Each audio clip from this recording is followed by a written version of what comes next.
Local news for Monday, the 4th of November. New Zealand Prime Minister Jacinda Ardern is congratulating the best and brightest vocational students who are graduating over the next 2 months as part of the jointly run program between the Mayor's Task Force for Jobs and the Industry Training Federation. Industry training graduation will take place for Wairarapa on the 13th of November.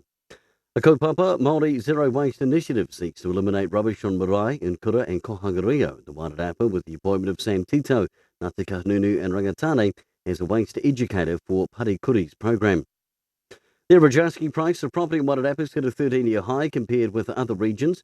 Wairarapa led the way with a massive 15.4% increase, reaching an unprecedented $571,621 last month's asking price in Wairarapa was over 50k more than the region's last record high of $520,127 in August 2018.